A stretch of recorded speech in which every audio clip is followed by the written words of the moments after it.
how do you see the next 3 to 5 years sa DJ career mo dito sa Tugi? Actually, yung where I am right now, hindi na ako, hindi ko na pinupursue na, alam mo yun, maging top of the food chain. Like, yung mga highly reputable DJs na yun, sila Cat DJ, sila Mark Marasigan, sila Ace Ramos, mga ganyan. Hindi ko na hinahangad yung ganun. Kasi, I think, yung purpose ko ngayon is, may next gen na eh. Nandyan na sila Raven, nandyan na sila Chow, nandyan na sila Nook, mga resident DJs ng future. I think, yung purpose ko ngayon is, ibigay yung highlight sa kanila. Expose them more. Nandito na nandyan na yung future eh. Welcome to the Homegrown Podcast, where we highlight inspiring stories from Tugigarao's own professionals, artists, creators, and community leaders. Born and bred in Tugigarao, we dive into real talks on career, growth, and the hustle of building something meaningful. Whether you're chasing your dream or still finding your path, the Homegrown Podcast is here to remind you greatness begins at home. Today's guest is a beat maker, a crowd mover, head DJ of Future 3500, and a local icon in the Tugigarao party scene. Known for setting the vibe and keeping the energy up wherever he plays, let's give it up for DJ Marty, or more popular as Them. Yay! Hi guys, wait lang Let me just preface by saying, wala sa bingo card tong mga guest sa podcast. So, gusto ko lang sabihin na thank you guys for having me here. Yes, let's go. It's a pleasure to have you. Nice one. Welcome. Good shit. Good shit. Thank you. Thank you guys. Sobra. Tol, balita ang init kanina, no? Sobra. Typical Tugi weather. Grabe init, no? Sobra. As in, ilang days pa lang ako dito, parang... Masakit sa balat yung init dito. But did you still go to the gym, though? Of course, man. Hell yeah. Of course. Hell yeah. Pumping iron, bro. every goddamn day, no? Yes, sir. Di naman. May rest days naman. Di naman tayo David Goggins, bro. David, David. Hello, Tol. Guys, thank you ulit, guys. Thank you. Cheers na. Cheers before we start. Yun. Cheers. So, guys, this episode, pag-uusapan natin ang origin story ng pagiging DJ ni DJ Marts or DJ Them. So, before we start, ang unang pag-usapan natin kung paano ba yung journey mo as a DJ. How did it start? Medyo mahaba to, guys. Pero, yung DJ journey ko, as in yung literal, nag-start siya ng 2012. Bedroom DJ ako nun. Pero, may backstory to eh. When I was a kid, as in talagang exposed na ako sa music eh. Like, I remember when I was like 5 years old, ang ginagawa sa akin ng parents ko, tsaka ng mga kapatid ko, nilalagay nila ako sa table eh. Tapos parang, uy, kanta ka nga. Tapos kakanta ko na random songs, ganyan. Tapos, ano pa ba? Ayun, balik tayo dun sa na-expose na ako sa music ever since I was a kid. So, pag pumupunta ako sa kwarto ng mga kapatid ko, parang nakakarinig ako. Ang naaalala ko from my childhood was may CD player eh, yung kwarto ng mga kapatid ko. So, lagi sila nagpe-play. Tapos ang lagi kong ang naalala ko is dun sa room ng sister ko, si Michelle, may Achi. May mga CD siya ng may mga CD siya ng Head Candy, Chicane, Cascade, Armin van Buuren, mga ganun siya na CD eh. At that time, no? So, sumasound trip siya ng mga ganun. Tapos naririnig ko siya. Pero alam mo yung parang wala lang sa akin kasi bata pa ako nun. Pero na-expose na ako sa mga ganun. Pero naaalala ko siya na may mga CDs siya na ganun. Grade 6 ko, ayun na, that was the first time I picked up an instrument eh. Acoustic guitar yung pinakauna kong instrument. Hindi pala, sorry. Grade 3, sumali ako drum and lyre ng grade 3. Oo, drum. Wala pa. Hindi ko pa alam yun nun. Grade 3. I think before pag grade school tapos nakasali ka sa drum and lyre, medyo or may hawak kang guitar, parang you're one of them kids na, Yun. di ba? Pero nung time na yun, nung grade 3 ko, drums pa lang kayong hawak ko nun eh. So, Kaya nga. As in, Yun drums ang pa lang naalala talaga. ko sa'yo. That's how I remember you. tapos wala pa akong ibang alam na wala akong ibang alam na instrument kundi drums lang before. Tapos ayun, yung acoustic guitar grade 6 na. Okay. And then may time nung grade 6 ko na interested ako bigla sa banda eh. Dahil syempre nagigitara na ako. Malamang interested na rin ako sa banda-banda eh. So meron kasing event sa St. Paul na Battle of the Bands before. Tapos si Joseph, yung Joseph ng Silverback. Everybody knows Kuya Joseph. Nagbabanda sila before. So, in-invite niya ako na manood ng Battle of the Bands kasi isa sila sa mga kasali nun. High school nila. High school nila. Kasi grade 6 ko, I think third year high school na sila. Sister Norma na ba nun, bro? Yes. Nila? Yes, Sister Shout Norma. out, Sister Norma. Hello. Ayun. Tapos pumunta ako dun sa gym ng St. Paul. Manood ng Battle of the Bands. Ayun na, bro. Nung pinanood ko na yung banda nila Joseph, yun na in love na ako na. Na-hook ka na. Parang gusto ko na rin magbanda. That's it. Yeah. So, yun, parang after nun, nag-aral-aral na ako, mga chords, ganyan. And eventually, alam ko na yung mga basic chords, ganyan. Tapos, inaaral ko rin mag-drums eh. Like yung drum kit. On your own? On my own. Kasi ang maalala ko, ang pinakaunang dinadrums ko dati sa drums, yung I'm Not Okay, by My Chemical Romance. Yes. Kasi yun yung pinakamadali. Ganun lang eh. So, ayun. Tapos parang, parang na-inlove na talaga ako. Tapos kaya, nung first year high school ko na, ayun na. Talagang Tuloy-tuloy. banda kagad. Diniinan mo na. Bumili na ako ng Drummer ka? Hindi, gitarista ako Gitarista. first year high school gitarista Okay. ako. So, ang nangyari, bumili na ako ng first electric guitar ko was first year high school. And then pag kasi may mga events din sa St. Paul na kasi yun. Battle Yung of mga the rave Bands. parties. Oo, yung may intermission. Ganun naman na. May mga banda-banda. Ayan. So, yun, tutugtog kami doon. Tutugtog kami Paramore, mga ganyan. Tapos yun, first year to fourth year high school, puro banda na yun eh. Tapos drummer din ako sa intrams, yung cheerleading competition ng high school. Sino mga first band mo? Like, bandmates? Ang first band ko is yung mga ko lang din, mga blockmates ko nung first year. Sila Ivan, sila Keith. Kinagon? We know those guys. We know those sila guys. Ivan syempre. Karangian, sila Keith, Kinagon. Sino pa ba yun? Sino pa yung pianist guy? Joel. Si Keith yung... Si Kid din, di ba? Pero may isa pang guy na... Joel? sa church si Joel, lagi. siya eh. Nung first year ko, third year na nila. Third year So, na mas nila. senior pala siya. Oo. Okay. So, ayun. Basta yun, ang first band ko sila, Ivan. Tapos, I vaguely remember. Pero nung third year high school ko na, ang mga kabanda ko na, ayan, sila Joel na. Yeah. Sila Joel, sila Chong, sila CJ, Drummer nyo yun, syempre. Clemente, ayan, Mga sila na. magaling yan. Kami na yung kami na yung next gen na In Her Arms nung As in time Doc na yun. In Clemente? your arms? In Her Arms. Ang original members ng In Her Arms nun, sila Joseph Lim, sila Ryan Garde, Ryan sila Garde. Bon Coral. Ayan, Hindi ko sila alam. yung OG na In Her Arms. Tapos, ayun, si Joel. Joel din pala, In Her Arms siya nun. Pianist. Tapos, di syempre, nung third year na kami, wala na sila Joseph eh. So, parang kami nagtuloy nung In Her Arms. Yes. Parang Okay, ganun. okay. Tinuloy namin siya hanggang fourth year eh. Mhm. Tapos ngayon, syempre, first year college na, di ba? Sa sa UANP ako nag-aral.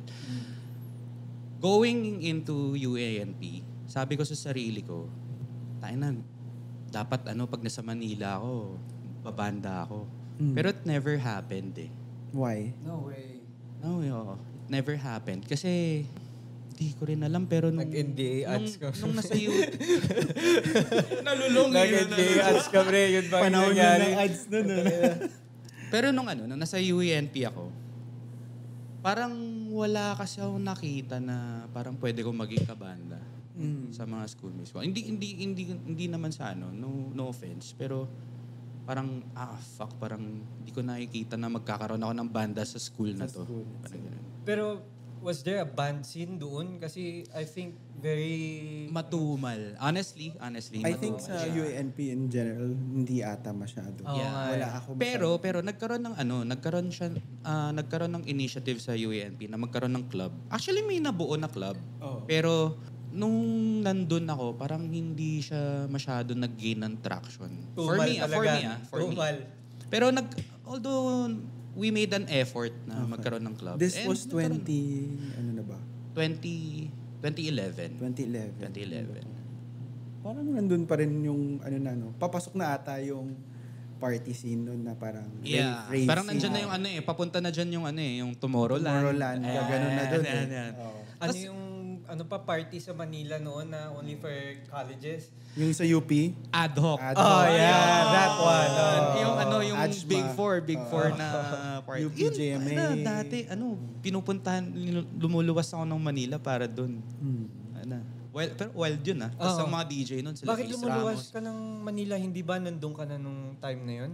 Gagawin, pa lang, high school pa lang may ad hoc na Alam mo na yun, ng high school pa lang. Oo.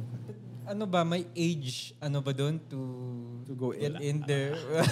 Wala nang Wala nang ganun. masusunod na gano'n, I think. Pero I think yung first ad hoc ko, fourth year high school ata ako. Sa pagkakaalala ko. But anyways, so yun nga, parang di ako magkakaroon ng banda dito. So, hinayaan ko na. Okay. And then, at the time, na-kick out ako sa UANP. 2013 ata yun. 2013, na-kick out ako sa UANP. So, parang fuck. Yan. So, pero nung a year before ako ma-kick out, kasi nagte-trend na yung Tomorrowland parang this is the shit. Parang okay ito Kung ganun. So, bumili ako ng pinakauna kong controller, yung DDJ Wigo. Maliit lang siya Tapos yun parang Malupit na agad yun, no? Parang okay ito Tapos may app sa laptop lang, no? Ano yung app yun? Yung gamit ko at the time, I think Tractor yung gamit ko nun. Okay. Pero parang kailangan mo siya i-map dun sa Pioneer kasi hindi siya naturally supported. So kailangan mo siya i-map. Kailangan mo pa rin yung mismong Pioneer. Yeah, kailangan mo i-map.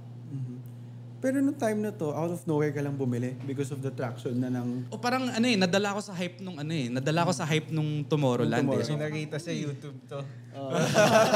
May nakita. Ayun. Steve Aoki, walang di mo napanood mga yun. Oo. So ayun. I think dun ko na na-realize na parang, parang okay ito Parang okay siya na alternative sa banda kasi, music pa rin siya Pero ang pinagkaiba lang, you're not playing an instrument, you're pushing buttons lang. Pero you're mixing tracks You're transitioning from one track to the other. Which,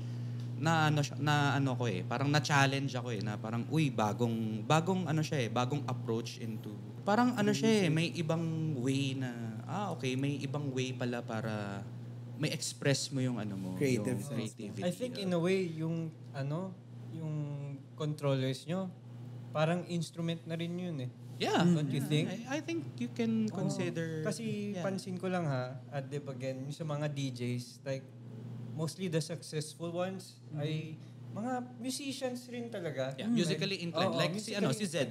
Zed, Yeah, drummer siya, pianist siya. Mga hindi offbeat. Yeah, You know what I mean? Yeah. Yung may sila, Timings. may bilang sila sa Pulso. inside their head. Sabi Yeah. sa mga musicians, pulso. Yeah, tama. So yun. Yun yung moment in time na may may alternative na ako. Like pwede ko siyang i-practice. Practice. Kasi parang nakikita ko during that year, 2012, medyo na rin Kasi syempre pupunta ako ng nun Ano ba yung mga pinupuntahan ko na clubs before? Sa BGC. Sa ano ano na kasi yun? Sa 4th Strip. Basta yung mga, may club sa 4th Strip na, ayun, Amber. Ayun, napuntahan ko yung Amber before. So yun, may DJ, ganyan. Pero at that time ba, were you considering it as as a professional thing na? Or hobby pa lang? Hindi. Hobby pa lang.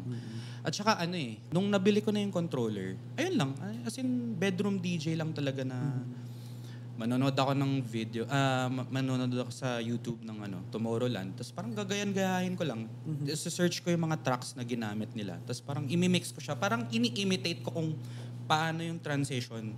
Okay. Pero at the time, as in wala akong idea. Like, controller ng DJ. Meron kasing EQ yun. May bass, may mid, may treble. At the time, hindi ko pa siya ginagalaw. As in, lang, up and down lang ng pagpapasok favor. Pa lang ng wala pa akong alam sa bass cut, treble cut. Wala pa akong alam sa mga ganun. Basta tinatransition ko lang siya. Which I think, okay na siya. Kasi, nata-transition ko naman siya. Pero, at the time, hindi ko pa alam na dapat malinis pala yung pag-transition mo. Dapat suabe siya. Okay. Na parang, hindi mo siya nahahalata. Parang ganun. At that time, wala pang mga YouTube instructionals, no? Yung mga, wala pang masyadong ganun. Kasi hindi pa ata yun yung time of social media, if I remember correctly. Pero, feel ko naman at that time, medyo na-gets ko na siya. Pero, kailangan ko makita first hand, like, paano ba talaga mag-DJ. So, naalala ko, during my college life, ayun, sila Kuya Benji. Ayun, DJ sa distillery. Sa Eastwood, no? Ayun. So, ayun, pumupunta ako ng distillery kasi lagi. So, nakikita ko si Kuya Benji dun. Nakikita ko kung paano siya mag-play. And then, ayun, kung ano yung mga ginagawa niya dun sa controller, ini-imitate ko sa bahay na, okay, may ginagawa siya ng ganun. Parang bass cut, parang ganyan, parang mag-transition ng songs. Mga ganun. Weren't you a DJ din doon at some point? Oo. Pinag-play ako ni Kuya Benji din doon. Pero, nung pinag-play niya na ako, I remember 2014-ish na ata yun. Kasi, nung time na rin na yun, medyo medyo gamay ko na eh. Nakapag-practice na ako for quite a long time. Kasi, bedroom DJ ako 2012 to 2013. So, 2014, medyo gamay na. Oo. When was your... Sorry. Ano yung mga piniplay nyo noon? Kasi, if I remember right, mga 2014 na yung EDM. Anong mga minimix nyo noon? R&B only? Ganon? Nung ako, as in talagang purist, purist EDM. Kasi yun yung napapractice ko sa bahay. So, yun yung piniplay ko. Meron na ba? 2012, may EDM Meron na. Pero hindi siya ganun. Avicii? Not yet. Pero Avicii yata yung time levels? Or 2012, may album na si Zed ng 2000. Okay lang ba? Fact-check nyo. Fact-check nga. Wait lang, Zed Sa phone. Zed first album. I think 2011 yun eh. More or less meron na eh. Nung time na yun. Yung Clarity ni Zed, 2012. Uy, okay. Now we know. Now you know. Ayun. Nasaan na ba ako? 2014. 2014. Ayun, Distillery. I think, yun na yung... Yun yung very first mo na... Yeah. Distillery. Na outside my... bedroom. Outside That's my your bedroom. first performance. Yeah. Outside your bedroom. Yeah. Sa Distillery Eastwood. Oo. Anong pakiramdam? Siyempre, Very first time. sobrang kinakabahan ako. And kahit na andyan yung si Kuya Benjo on your side, may kaba pa rin. Oo naman, hindi. Oo naman. Wala as in talagang very first gig ko yun eh. So, talagang... Naalala mo ba yung time slot nun? Nung time na? Did you open? Hindi ko na Siguro maalala. nag-open. Pero basta nag-play na ako. Tapos kasi, may naalala ako. Puro EDM kasi yung mga piniplay ko. Tapos ngayon may lumapit na customer. Sabi niya, baka pwede naman mag-play ka ng hip-hop kasi puro EDM na yung nape-play mo eh. Gumanon siya sa akin. Anong demographic nitong taong to, bro? Age what? Mga ano mo sa kanya? Parang nasa Parang nasa 30 plus na eh. Oo, Yun okay. kasi yung Tapos ikaw mga 18. Ganun Oo. ka. Ako naman, Wala akong hindi ko ma-play yung request niya kasi Hindi mo wala alam. Wala pa eh. Hindi pa ako nagmi-mix ng hip-hop R&B at the time. So wala akong magawa. Yung na-practice mo lang. Oo, Nandun ka pa lang yung doon, na-practice no? ko lang. Yun na yung piniplay ko. piniplay Pero syempre parang charge to experience din eh. Na wala na akong magagawa. It is what it is. Nag-attempt ka? Nag-attempt ka na gawin yung request niya? Wala, hindi ko ma-attempt. Wala akong hip-hop R&B tracks dun sa mismo playlist laptop mo. ko. Gets. Oo. Did you say no? Or did you turn him down? Parang ko lang, sige, try ko. Hanggang ngayon, ginagawa niya yata yan eh. Sige, try ko. Never played, no? Pag may nagre-request, parang, Pero sige. ngayon, medyo may nairap na, no? Sige, try ko. Sige, try ko. Pero wala namang inabot na 500. Ayan! Now you know. Walang Kung magre-request. Walang inabot na 1,000. Padulas naman dyan. So, Padulas. bakit ko play? So, ayun. Pro tip sa inyo, mga nagre-request. Kung gusto nyo i-play namin yung gusto nyong song, bigay naman kayo ng tip. Tsaka pag magbibigay kayo ng tip, wag naman yung etneb. What began as a small pediatric clinic has now grown into a dedicated space for healing. From one doctor to a team. From serving children, parents, and even grandparents.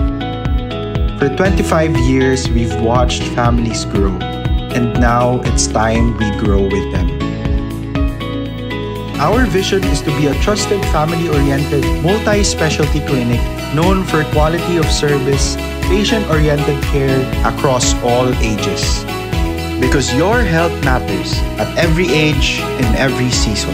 Tugigarao Child and Adult Care Clinic. Healthcare that grows with you. And then after nun, 2015 or 16 ata yun. Sa na ako sa reserve na ako nag-play. City Golf. Oh, dun sa Ortigas. Okay. Yun na yung yun yung second ko after Distillery. Tapos parang yun na yung nag-decide na ako na okay. Gusto ko na talaga maging DJ. Kasi very opening set ako at the time. Kasi syempre parang lang siya connect na yung kapatid ko si Magsi, si Aya. May tropa kasi siya sa sa Reserve. So pinag-play ako doon. Wala naman yung PR kit ko at the time. Wala naman laman. Pero nadaan sa network. So parang binigyan nila ako ng chance na mag-play sa reserve. Okay. Tapos ngayon, doon ko na na-realize na oh shit, parang gusto ko na siyang ituloy-tuloy. Kasi opening set ako at the time. Tapos parang may mga tao kasi na lumalapit, nagbibigay ng shot. Tapos may mga nagtatanong na, uy, ano yung song na pinlay mo kanina? Gumaganon eh. So parang, uy. Anong mga yan? Mga Porter Robinson, mga ganun. Opening set ako nun. So okay. hindi yung mga EDM talaga na hindi yung mga kilala hindi yung mga known tracks yung piniplay ko talaga. Kasi pag opening set, parang parang wa-warm up mo lang yung crowd. Yun yung very turning point na, I'll give more time to it kasi medyo professional na yan. I'm getting paid for it na. Yeah. But hindi ba nag-pursue ka din ng band life mo at that moment? Kasi alam ko nag-Blue Boy ka, di ba? Yeah, Shout out Blue Boys. Idol ko kayo. 2000, Kuya Kyle, yun? Kuya Paolo. 2000, yun din, around that year din, 2015, 2016. Yung time na yan, medyo kasi din ako eh. Nakapag-decide na ako na gusto ko mag-DJ, pero at the same time, medyo lost din ako eh. Ang sarap magbanda. Hindi mawawala eh. Hindi mawawala. sarap Mamimiss at magbanda, bro. mamimiss mo. Pero ang kakwento ko na lang is yung kung paano ako napasok sa Blue Boy. So that was around yun din eh. 2015, 2016. Sila Kuya Joseph din yun, di ba? Kasi parang homegrown din yung iba dun eh, taga-Tuge. Before ako pumasok, sila Joseph yung nasa Blue Boy. Andun na ba yung basis nun, yung si Jam? Si Jam? Oo. I think, hindi. Si Mac ba or si Jam na yung Hindi, si Jam na. Si Jam na yung bassist at that I time. see. Tapos, ang nangyari, 2015, nagkaroon ng something sa banda eh. So, ang natira nun is si Pau. Si Pau na lang. Pau, taga Tugigaraw din nga pala. Paulo yung- Castro. Castro, diba? So, Siya majority siya taga Tugigaraw. Pero nabuo sa Manila. Yeah. Yeah. Okay. Saan kayo nagpe-play noong time na yun? Sa Giho. Alam ko yun. Sa Giho sa Makati. Makati yun eh. Oo, naririnig ko yun. Tapos, saan pa ba kami nag-play? Meron sa meron sa QC eh. I forgot the... Timog area siguro. Oh, meron dun eh. Meron pa silang UP Fair dati. Hindi, That GD. shit was amazing. Ang na-play namin, ang natugtugan namin na nun, na festival nun, Jack Daniels. Kapag play kami sa Jack Daniels Music Festival. Ganong level yung naabot ng Blue Boy, no? Isang naalala ko dun, nung time na yun, mga kasabayan namin nun, Curbside, ganyan. Ayan.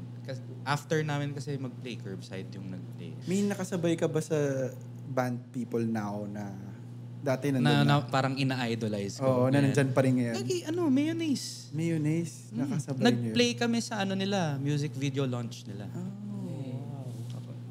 Tapos ayun, nung sa naman, Zili sa Rizal, yung Zili, ang owners nun sila sila Jomal ng Kamikaze. Okay. Jomal Linaw ng Kamikaze.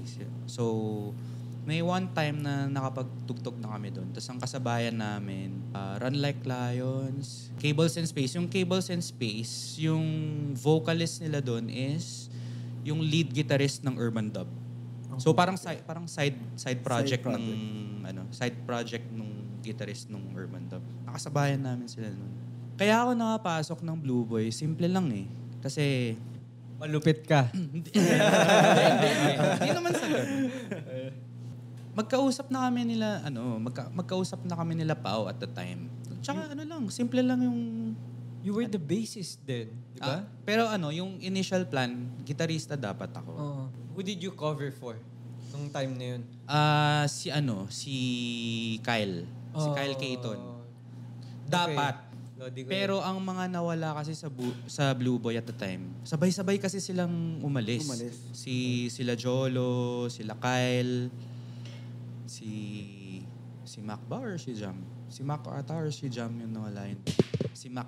Ay, hindi. Si Jam Sancho yung nawala at the time. Naghahanap ng band members. Kami ni Pao, magkausap na kami at the time. Tapos, ang mga nakuha, si Kiko Kalubakib sa drums. Okay. Kausap na kami ni Pao at the time. Tapos parang nagtanong sa akin si Pao kasi alam niya nang nagbabanda ako before. Parang pwede ka ba pwede ka bang sumali. Ganyan. Sabi ko, why not? Parang I vaguely remember pero somewhere in between the lines of parang why not? Why not do the same thing, no? Yeah. I mean, both things at the same Thank you. time. Thank you. Parang ang simple lang yung yung pitch ko para makasali sa banda. Sabi ko, I know the songs by heart. Pumasok ako sa Blue. Very impactful yung band na yan sa Tugi kasi for some reasons, I know their songs by heart din. Ako din. I can also play them. Part talaga yung, lalo na sa Polinyan, tayo, ganun, tinutugtog pa rin namin yun Yung hanggang nung Pinky naka-alis Swear. kayo. As in, Core memory talaga yung Blue Boy. Pipilitin mo i-download yan sa iPad mo nun, no? LimeWire. Uy, na-expose yung age natin. And then, after that, after mo mag-Blue Boy Bites ba, nag-DJ ka na on the side din. Yeah. Hindi naman ako tumigil. Pero, syempre, nung nasa Blue Boy na ako, nakafocus ako doon. 2016, bro, I had to go back here. Okay. Kasi, Nag-aral ka. Gago, classmate tayo. Nag-aral ka, gago. Bumalik ako ng St. Paul. Okay. At the time, medyo medyo fucked up. I think I was at the, lowest of low ako at the time. NBA ads. Na parang na ako homesick na ako na medyo depressed Gusto mo na na umuwi. ako. Ganyan. Umuwi ako. Pagka-uwi mo ba, meron ng nun? May hilarious na ba nun? Parang 2017? Hindi pa. 18, parang 2018 ang hilarious, I think. Oo. 2018. Yeah. Pero umuwi na ka na ata for Fusion nun, hindi ba? Was that the year of Fusion? Fusion 2000 siya? 13? Early on pa. Yeah. Okay. Sino mga DJs natin doon Tapos nag-guest? ayun, buti na lang nabanggit niyo yung Fusion. Kasi yung Fusion, that was one of the ways para, alam mo yun, para may mailagay ako dun sa press kit ko na, nakapag-play ako sa malaking venue. Okay. Ganyan. So, ayun, yung Fusion, kami lang din nag-organize nun eh. Ito ba yung sa may City Hall? I mean, itong... Sa yung pinakaunang Fusion, sa sa Tugsay. People's Gym. Yun. People's Gym. Andun ako. That was the Nakapunta ako first. doon. Si Van, kailan ka nakapunta? Yung pangalawa ba? Or first din? I think nakapunta ako sa pareho. Dalawang People's Gym yun, di ba? Yung 1 and 2 sa People's Gym.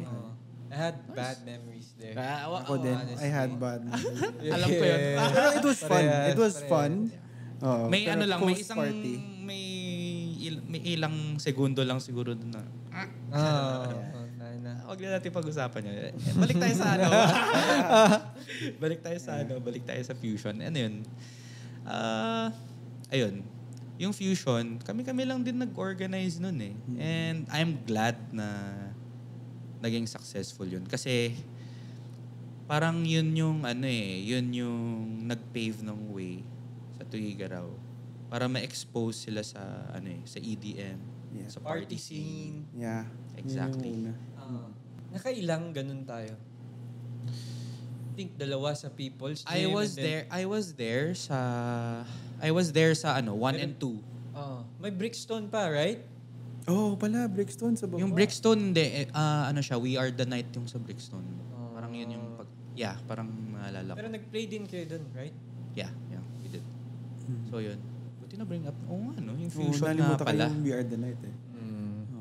Pati We Are the Night, biglang okay. So, Unti-unti ko na it's siyang... not that, sobrang bilis nga ng progression kasi ang naalala ko nga yung Fusion lang muna and then next dun yung hilarious na talaga. Ang daming naging nagawang first time sa Tuguegarao.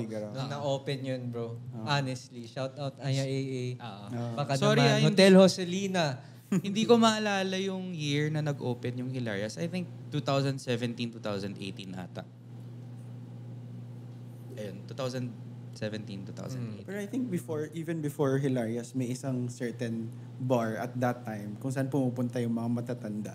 Leonor ba yan? Leonor? Well, that's one. That's one, okay. And meron pang isa. Wait, bakit hindi ko alam? I don't know. Sa sentro. Yung sa sentro, sa may Holiday Inn. Yung sa may baba. Levitate. Levitate. Levitate. I think that's one. And somewhere very near to you now. Malapit sa amin? The Port. The Port. Right? Yeah. Meron na. Gagi, anong year na nga yung pool parties natin nun? I think pool parties natin college ako around mga 2017 na. Kasi nag-close na yung The Port, di ba? After all the ng The Port, nag-close siya. Tapos umuwi tayo. Tapos meron isang birthday ng barkada. Tapos inopen natin. I remember yung The that. Port. But it was this one-time thing, di ba? One-time thing lang siya. Yeah. And then, after that, after Hilarious, may group ka na doon? Like, may group of DJs ka na? Or... Duo kami ni Jam at the time. Jungle wait Bass. lang. Si Jungle Jam, Bass. si Jam, Yeah. 2006. Basta nung pagka-uwi ko ng Tuge, 2016. So, nung pagka-uwi ko, parang back to square one na naman. Kasi, alam mo yung nag-gain na ako ng traction na may gig na ako sa distillery, may gig na ako sa reserve. Alam mo yung meron ng Momentum. May buwelo na eh. Tapos biglang Balik ka Tuge. uwi ako ng Tuge. Umalis ako ng Blue Boy. Tapos back to square one ako sa pagdi-DJ kasi babalik ako ng Tuge.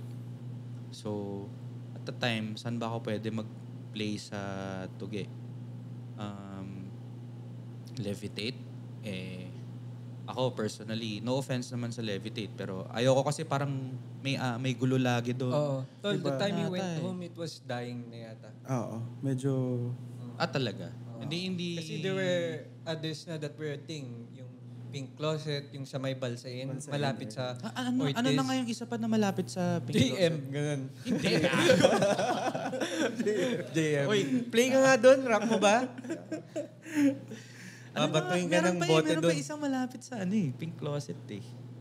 Pink Closet. Malapit sa Pink Closet. Ano Ito ba na yung kasi rooftop? Yung rooftop na bar?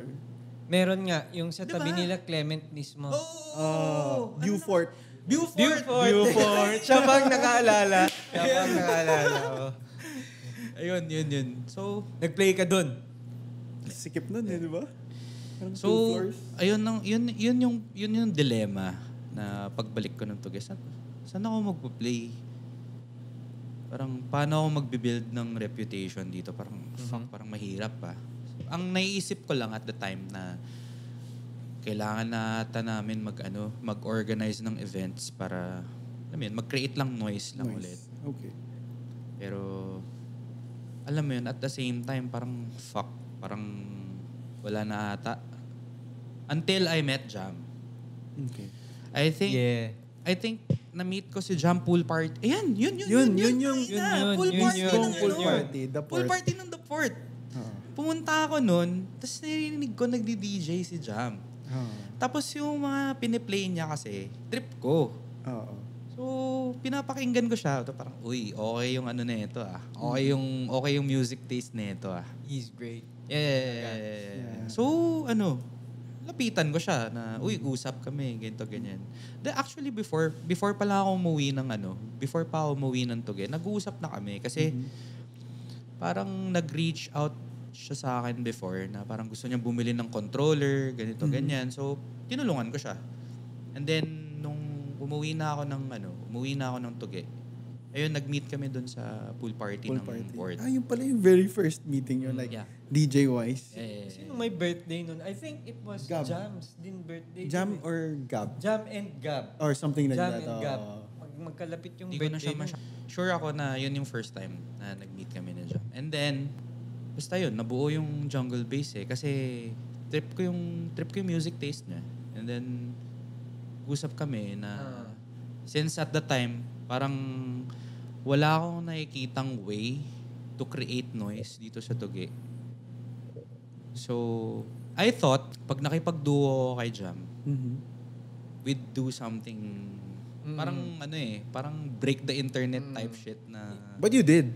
Break to Gigaraw. Like, in terms of... Tama yung decision mo for me kasi in some sort of way, nung pauwi ka pa lang, si Jam, parang may konti na siyang market sa pag-DJ kasi he was doing it on his phone before siya nagka-controller. So talagang timing yung pagsasama niyo.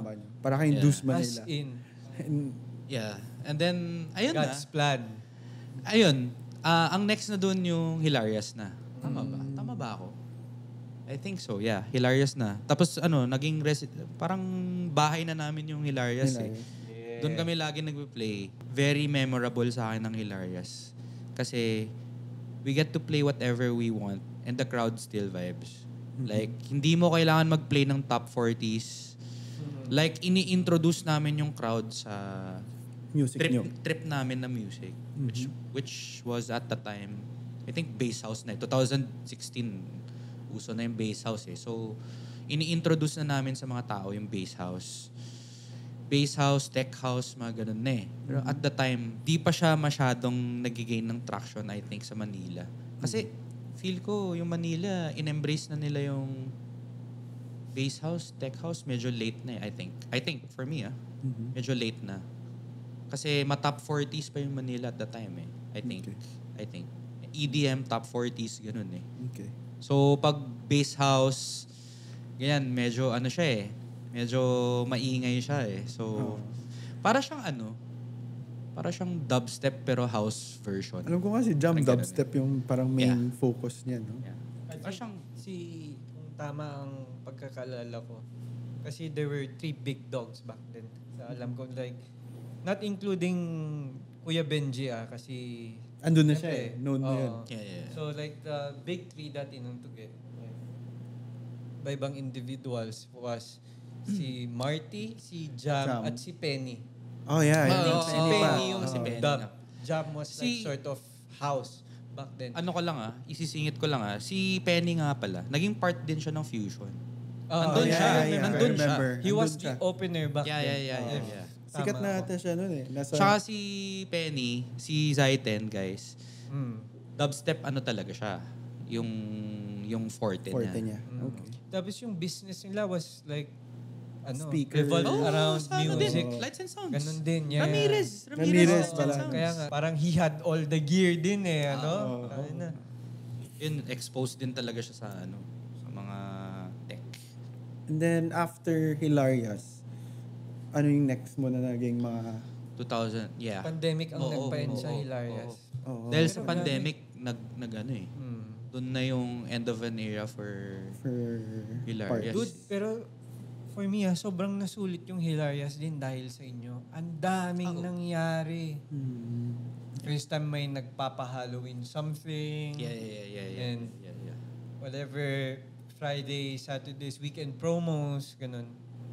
At saka hindi lang Hilarious. Parillanes pa, meron. Ayun pa Nakita ba? tayo. Hilarious. Play din kayo dun, Kasabayan. I don't think nagsabay ba yun? Nagsabay Oo. ba? Sabay yun, sabay. Kasi magkalapit sila Hilarious. Tapos yung pinakaunang Parillanes, yung sa may, doon. Oo. malapit sa Nigiro Ramen. John Wesley. Ay, hindi pala John Wesley. Nigiro Ramen, malapit sa Oo. Honey Bakes. Oo nga. Oo, yun, Doon yung pinakaunang Parillanes. Naalala ko. Nag-ano ka din dun Nagja-jam. Oo. Nagigitara ako, makakanta ako doon at that time. So, Parang ibang yun yung vibe din. second yun. Pangalawang headquarters yun. yung Parillanes. HQ. So, ang home base talaga namin at that time, Hilarious. Pero pag yung, syempre, may times na mauumay-umay ka din. Kasi, wala talaga masyadong mapuntahan dito sa Tuge at the time. So, fast forward to now. Ang maganda ngayon sa Tuge, hindi naman sobrang dami like Manila. Pero madami ka ng options ngayon. For a small city, dami ka ng Developing options. city. Yeah. Yes. Developing city. Ano na ba Watch mga Watch out. may rabbit hole na, future? Meron may pa? future, may the one spot, Luho. may Pwede Troy's, sports bar ang Yep. Troy's. Choice. Ano ba mga pwedeng puntahan dito? I think nagpe-play din sila sa Luho, di ba? Like meron din sa... Yeah, ayan. Also, Nine tol, Hearts. marami na din DJ. Shout out May lang. DJ na ba sa 9 Yards? Hindi, pero right sa Tuge ngayon, parang marami na ring nagdi-DJ talaga. May mga bedroom DJs out there for sure. Definitely nag-progress ng thing. Compared to before na alam mo yung talagang patok is either Parillanes or Hilarious lang. Wala ka ng ibang... Yun yung mainit dati. Shout out sa mga old businesses dyan, Pink Closet, Levitate, Beaufort. Thanks for trying. Nag-contribute yun Nag-try. sa... Oo naman. Tsaka JM, yung Max pa bro. Max. Diba? Kasi may ano naman. Max. Oh. Max kapag yung Gabi close na. May ano naman sila. May target market naman sila. Pero unfortunately, hindi tayo yung target nila. Older gen kasi hindi ka pa Yun lang naman masyado yun lumalabas. Yun lang naman yun eh. Saka yun ang majority dati, no? And honestly, we hear a lot of bad shit about them. Pero, I mean, for me, hindi naman siya bad shit. Nasa ano lang talaga. Iba lang talaga yung target market nila. Iba pa yung culture siguro at that time. Di ba? Or yung birthing pains ng Tugigaraw party scene pa lang. Yun yung yung stepping stone to what we have now. Tsaka yung state ng nightlife nun, medyo Ito yung naaalala ko. Nightlife sa atin is basically, technically zero siya eh. Kasi, ang mindset at the time was, inuman na lang tayo sa bahay. Saka Yan tayo lalabas kapag lasing na tayo. Oo. Di ba? Or, Andyan pa rin Mahal yun. Andyan pa rin yun. Yun. Still happens na. now. Ba't tayo lalabas? Puta, mura lang ng MP Lights, oh. Oh. MP Lights lang. Tapos sa bahay. Pwede na. Palag na. Diba? Hindi ka nalalabas eh. Tapos on the perspective naman ng owner, business owner, may lalabas nga, magbabakit lang naman. Like, bakit Mahirap. lang isa? Mahirap at that siya. time. Mahirap at that Sun time. with light for the whole night. Oo, di ba? Pero ngayon, ayun, parang medyo magiging proud ka rin sa Tugi eh. Kasi, Oo naman, bro. well, at Isipin least mo, you're the as head a nightlife. DJ somewhere, right? Meron na. Meron na talaga. You Meron have ka a ng- bar that needs several DJs. and That's functions. progress, pare. Yeah, that's progress. So going back dun sa jungle bass nyo, Oo. ang dami So, nyo ring nagawa together. That was the prime of your DJ career. In my eyes, bro, kasi yun lang naman ang alam ko. Actually, for me, dalawa ang pivotal moments during my career. One of it was yung duo namin with ni Jam, which is yung jungle bass. I give credit where it's due. Talagang memorable part Experience. ng career.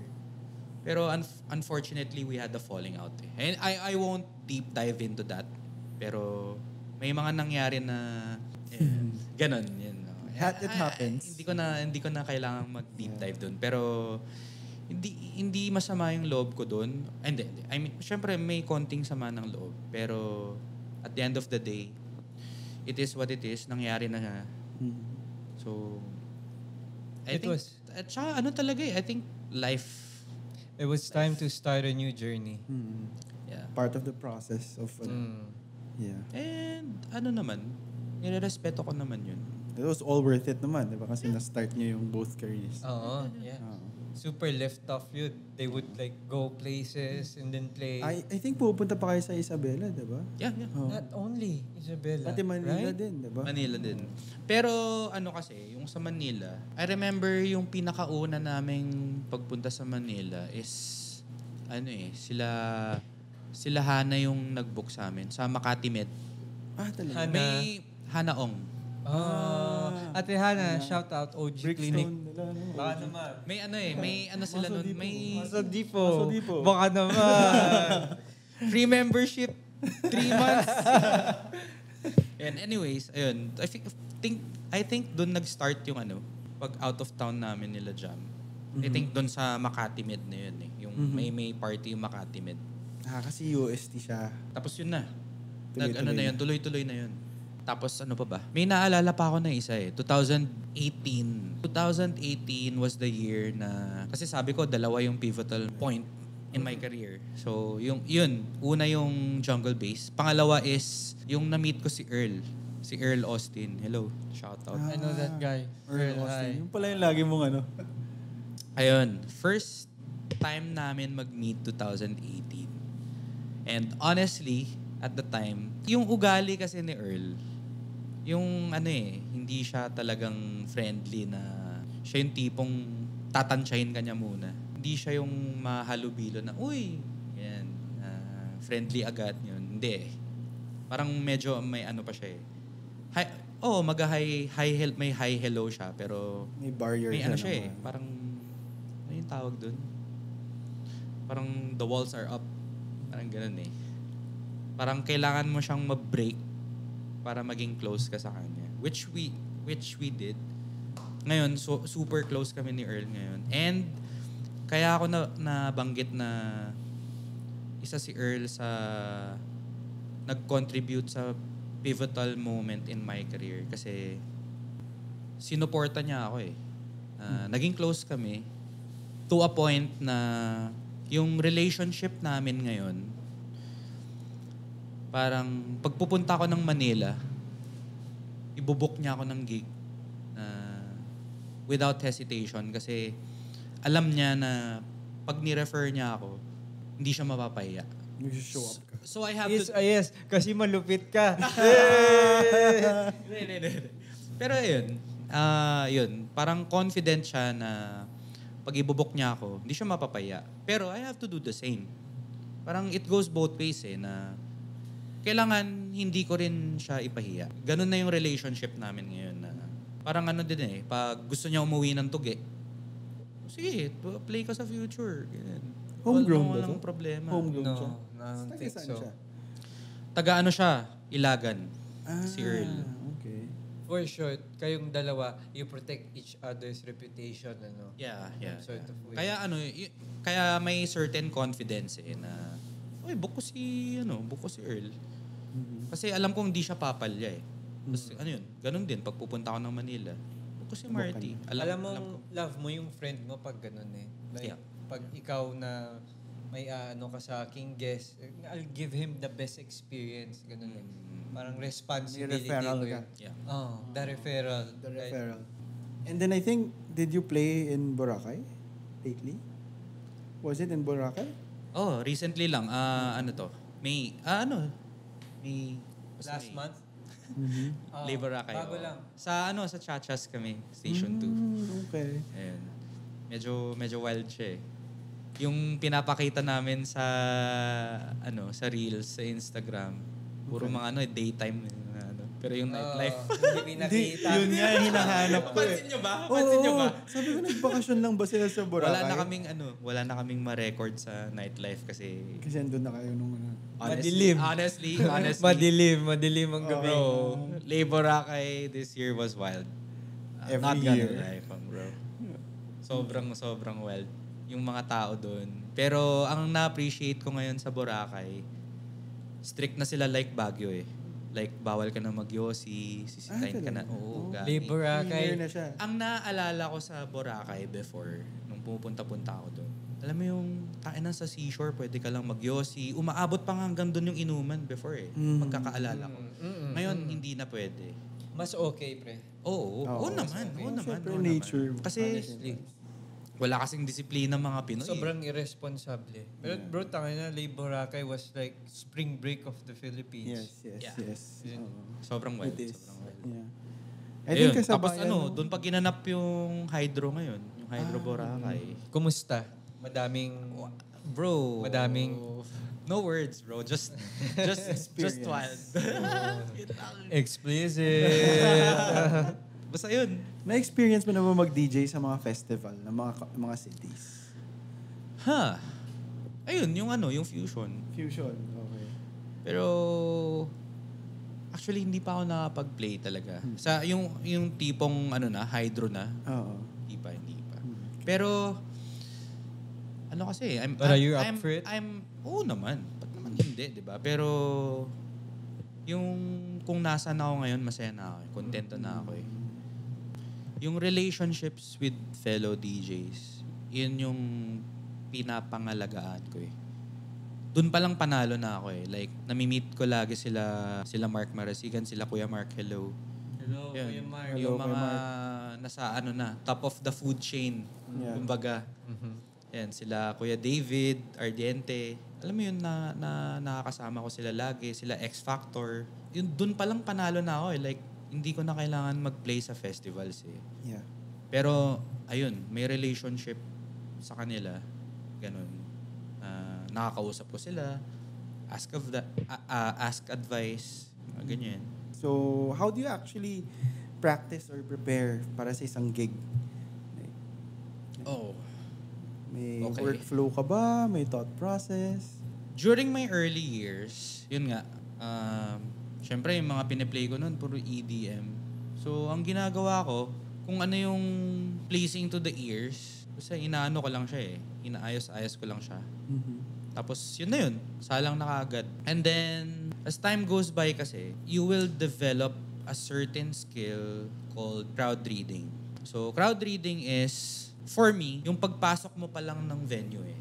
Like, kunwari sa Future ngayon. Let's say, prime yung set ko. 11 p.m. to 1 a.m. Say, papasok ako ng Future around, say, 10:30 p.m. Medyo tatansyahin ko na eh. Anong age group to? Ano sa tingin ko yung mga songs na gusto nilang marinig? Ganun na eh. Yun na yung thought process eh. Ano yung mga trend ngayon? Pwede mong i-play na go wild sila. Pare, I think that's hard to do if opener ka. Diba? Parang mas madali kapag yung prime ka and then you'd use the vibe na ginawa ng mga openers mo and kung sino yung mid, ganun. Parang matansya mo na yung Ayan. Doon papasok yung the crowd go. Yeah. So, doon papasok yung flow May opening set, may prime time, tapos may closing. Usually. Okay. Parang ganun yung flow nung pagdi-DJ. So may opening set, may prime, tapos may closing. Which do you prefer most? Of course, bro. Prime time, man. Ako? In short, bida. Bida. Pero alam mo, during my early years, syempre gusto ko yung prime. I think, yun naman yung tamang goal ng mga nagsisimula na, gusto ko mag-prime. Prime time DJ.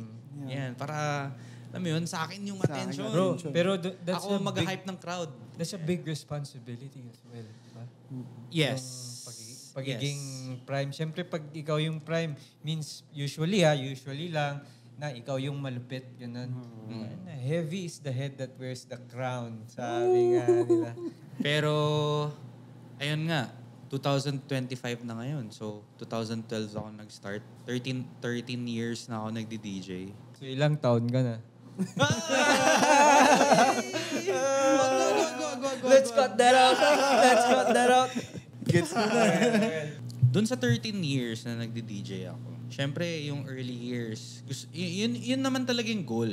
Prime time DJ. Para syempre, nasa yung spotlight, play mo yung tracks na mapapasaya mo yung tao, ganyan. Pero as time goes by, aabot ka sa point na parang magiging veteran ka na. Yung parang... You think andun ka na? No. Hanggang ngayon, I'm still learning eh. I think there's still veterans out there, right? I think forever, you will forever learn. Kasi sa crowd, it's always 50-50 eh. Pero pag marunong ka mag-crowd read, the odds are probably going to be in your favor. Kapag na-hone mo na yung skill na yun, na crowd read. Yung crowd read, yun nga, yung sabi ko kanina na pasok mo ng pagpapasok ko ng future, okay, ano yung crowd nandito? Ages, say, 18 to 25. Ganyan. Sabihin natin mga ganyan. So, mag-iisip ka na 18 to 25. Taylor Swift, Justin Bieber, mga ganyan. Ay, sorry. Sorry. I'm not gonna say anything. So, alam mo yun, mga tipong mga baby. May mga iba na songs pero na may oldies. idea ka na okay, yun yung play ko na feel ko papatok sa kanila. Tapos syempre, 18 to 25, ang mga iisipin mo na dyan, TikTok trends. Yun pa, no?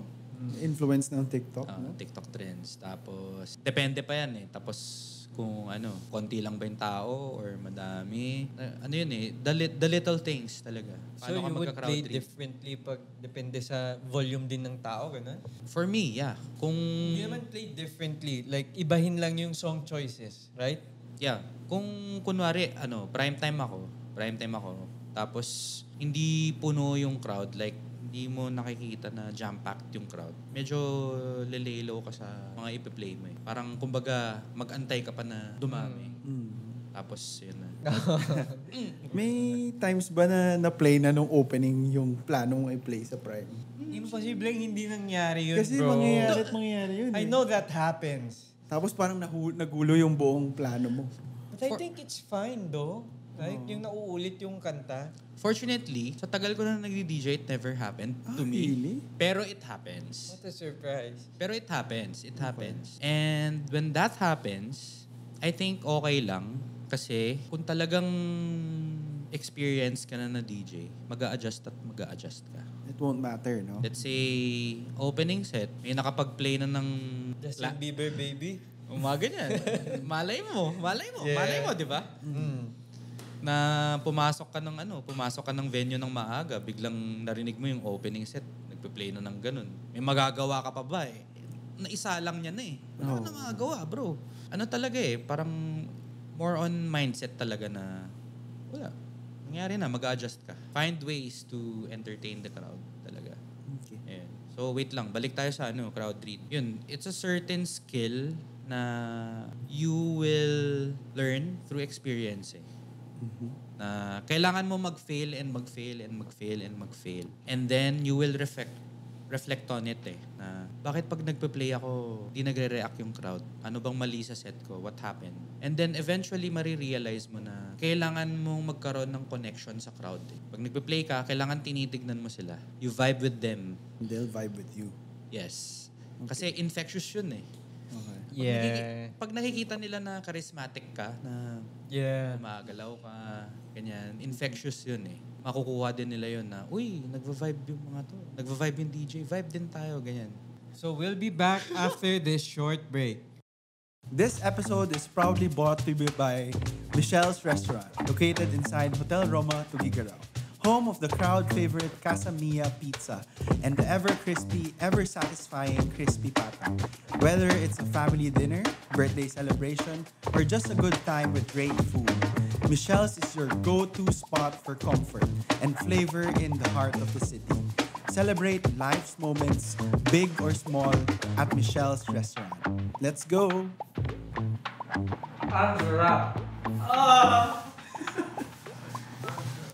Okay, so we're back from a break. So now let's move on to life behind the decks. So first, let's tackle, how do you actually prepare and practice before a gig?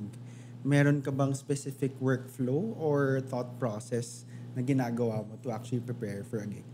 During my early years kasi, nung nagsistart pa lang ako mag-DJ, as in, zero knowledge talaga ako sa ganyan. So, yung ginagawa ko lang noon is, balik na lang tayo sa distillery. Yung ginawa ko noon is just prepare a set. So, kung ano yung mga na-download ko na songs, ina-arrange ko siya in a way that sounds good for me. Tapos, ipe-play ko na siya sa crowd. Okay. Ganun na ako before mag-prepare ng set. Pero ngayon na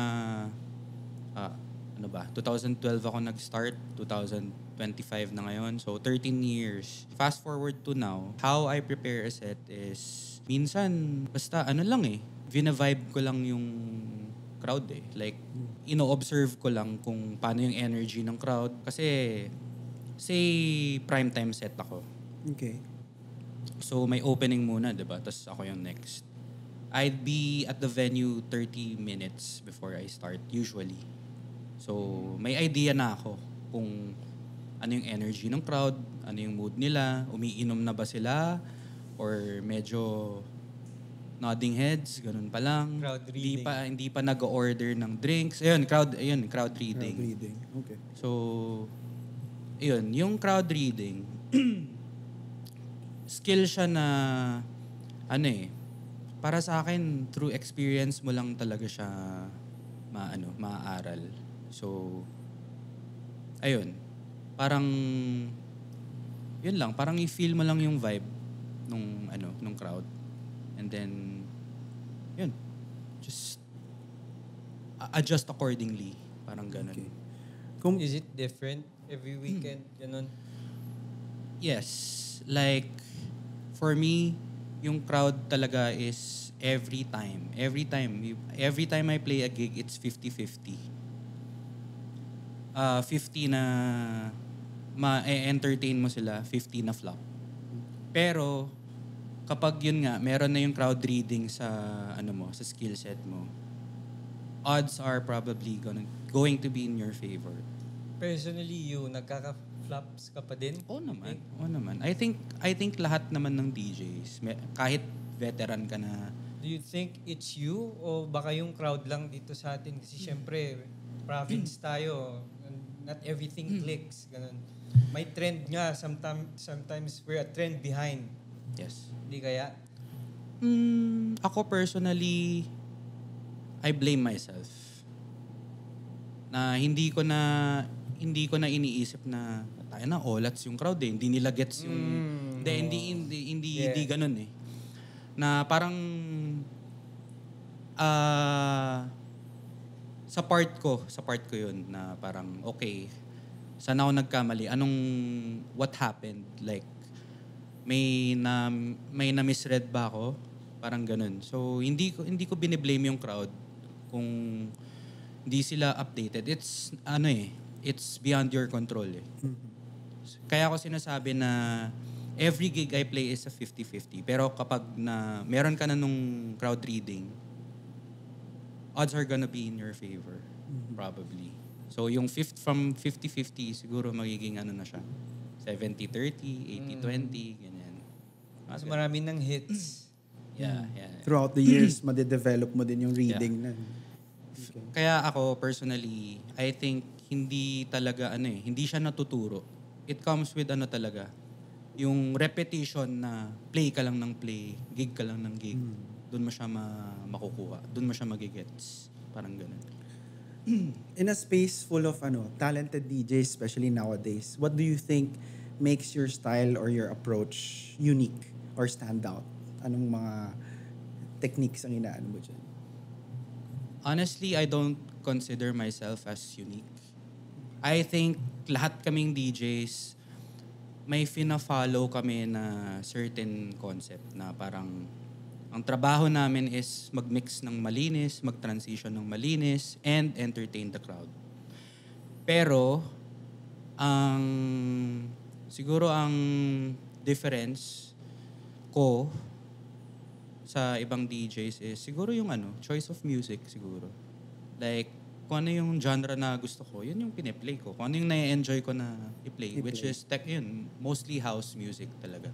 Yun ang trademark ni DJ Them. House. You can, pwede You can siguro. say, Pwede yeah. Dude, di ba meron kang mga tinuturuang DJs? Like, kasi head DJ ka, so there's DJs under you. May, like, tinuturuan ka ng mga one-on-one sessions mo, ganun.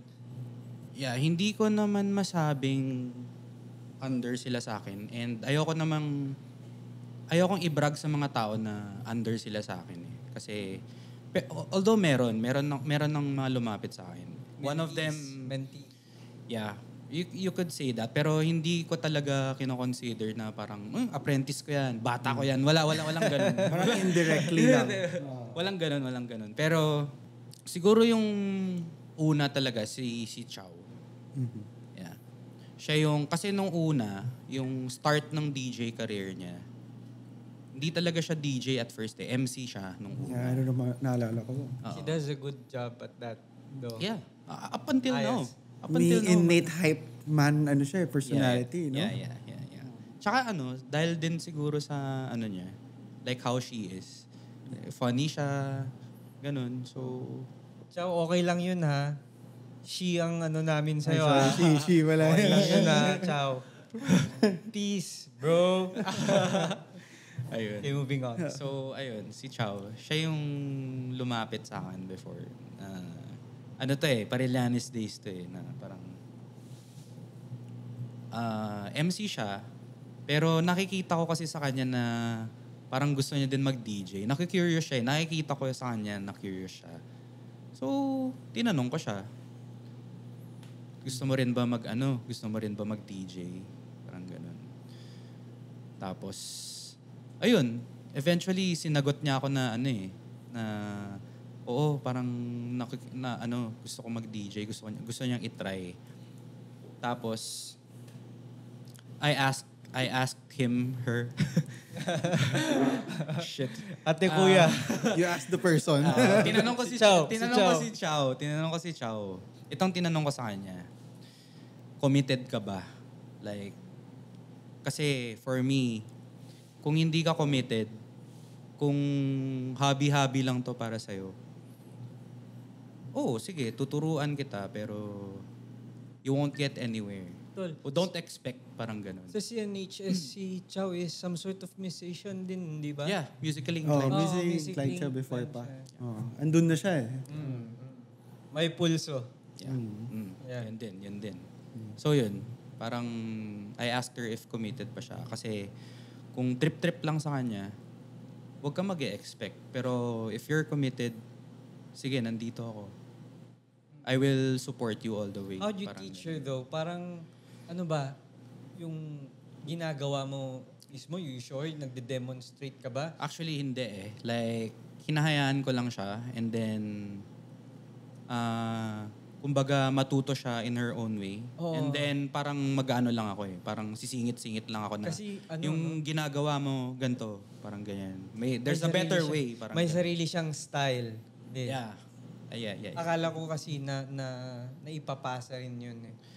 Siguro ang napapasa is song choice.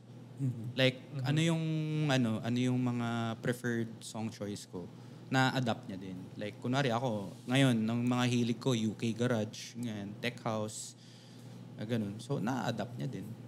Kung paano ako mag-create dig, ganun din siya maghanap sa internet ng mga kanta. Parang ganun. Siguro yun lang. Pero, in terms of yung kung paano ka mag-mix, ganyan, hindi ko siya talagang tinuruan, literal, kung paano ganito yung cue, ganito mag-bass cut, walang ganun. Kumbaga, pinapanood ko lang siya. And then, comment lang ako na ganito, ganyan. Sa tingin mo, teaching has helped you din improve? What do you mean? Parang, sa tingin mo, iginaling mo ba yung pagturo? Kasi parang I've heard na kapag, Miko? Sa'yo ko rin narinig. Sa akin kasi, I think in every industry, if your definition of growth usually is when you're able to teach what you are doing. Yeah. Kasi you're able to practice din in a way. And then, meron ka ring certain responsibility dun sa person na kailangan mong galingan pa, step up, na matutunan niya. Parang maturo mo siya na mabuti, simplest term. At saka when you teach, I think, bumabalik ka rin sa fundamentals which is very important na nakakalimutan na ng iba, no? Siguro nakatulong siya sa growth ko as a DJ. Definitely. Yeah. Nakatulong siya kasi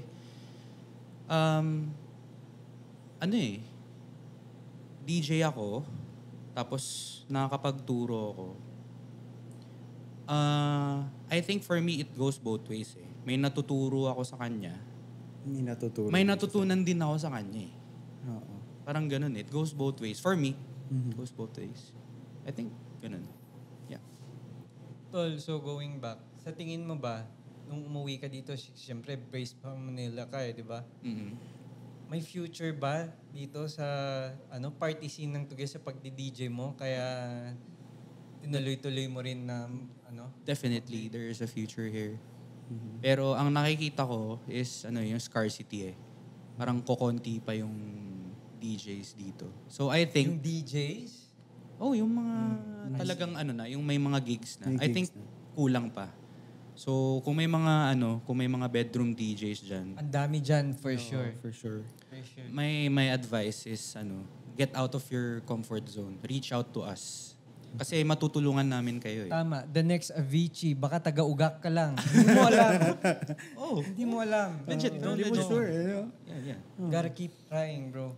You can never tell. You can Ngayon, alam nyo na. Very approachable sila if you want to play sa future. Ang dami naman ng bars dyan, well-connected ang head DJ natin. Pero He'll fill you in. Let's Ako, go. ang suggestion ko is, wag ka agad sa club. Parang siguro, parang yung experience ko din na naging bedroom DJ muna ako. Master the craft. Like, yung internet ngayon, lahat nandun na eh. Ando na lahat. Doon na lahat. Nung panahon namin, Wala pang YouTube nun. ang hirap talaga. So ngayon, I think yung pinaka-okay na gawin is practice ka muna. Kung bedroom DJ ka ngayon, practice mo. Master the art of mixing muna. And then, saka ka mag-reach out. If you feel confident na okay, parang kaya ko na mag-reach out for gigs. Ganun. Step out of your comfort zone. Yun. Choose hard. Choose hard. One way or another, you have to make the jump, di ba? Ayun, may sinabi ka na sa akin eh. The best time to start is now. Yeah. Yun. Kailan ko sinabi yun sa'yo? Sa yun eh. Pag-gym ata yun eh. Oh, bro. I'm glad. I'm glad you went Pero there. mamaya na yun. So, do we move to fitness and discipline? Okay. Yun naman pala sa fitness. naman pala. Sakto, since napag-usapan na natin. Pero ba bro? Is there anything else you'd want us to know about like the music industry sa Tugi, ganun, sa party scene?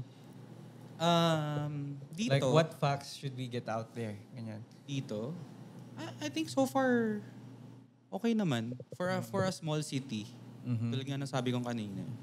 Kahit kahit hindi masyado ganun karami yung pwedeng puntahan. I think the nightlife scene here is good. Siyempre, It's going to nagpa-factor thrive. in. It's going to thrive. Pa-factor in na rin, medyo economically, lumalaki na yung Tuguegarao. Yeah. Dumadami na yung population. Para sa'yo ba, bro? Yeah. Where are we right now? And how should we go from this? Anong mga dapat nating gawin? Ganun. How do we improve pa the party scene? Ganun. I think Dagdag ba ng parang DJ? siya no holds barred ngayon. Parang masyadong madami talagang opportunities. Kasi, yun nga, parang yung future, nag-iisang club pa lang dito sa Tugue. There is an opportunity to, alam mo yun, para magtayo pa ng mga clubs, ganyan. Yun lang ba, dude? Like, wala na bang ibang party area dyan? Yeah, I'm sure meron yan. Club. Hindi lang natin alam. Hindi lang Pero natin club alam. din. Ay, Well, nag-iisa lang ang, yun lang ang isa. future. Wala nang JM, ganun. Bar naman yung JM. Pero yung ano Yeah. talaga, yung... Levitate Kasi wala. talaga, wala na. club yung club talaga. Yeah, actually, nag-iisa Club nga setting. siya. Yeah, Sa totoo yeah. lang. Yeah. Iba naman yung gastropub sa ano eh. So sa club. club. Talagang yung opportunities dito sa Tugue. Kung may maglakas ng loob na magtayo pa ng clubs. Ikaw? Sige lang. Hindi ka ba magtatawa? Ano ba? Hindi, wag na natin i-reveal yun. May binabalak. Pero hindi club. May niluluto. Eventually. Parang speakeasy. ganyan. Watch out. Watch out. Gusto ko magkaroon ng speakeasy dito sa Tugue. So, Ano yun? For those who don't know. speakeasy, parang bar din siya. Pero ano siya, more on the Cocktails. cozy side na drinks lang. Pero nagkakaroon na No ng loud meron ng mga speakeasy sa Manila na may ano na din nag-i-incorporate na sila na may DJ. May DJ so, na. Yeah. Feel mo there's a market for that right Of now? course, dito sa Tugue, oo naman. Kasi dumadami na rin yung mga students na nagmamanila, bumabalik.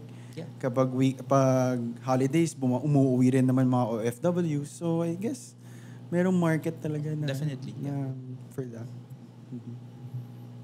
Shout out sa local music culture.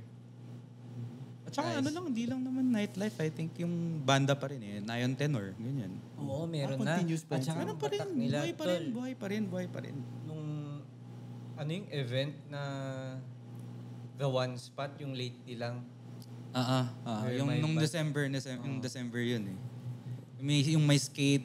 Oo. Kung sino yung drummer dun, na parang ikaw yung drummer nung the whole time, ang lakas mo.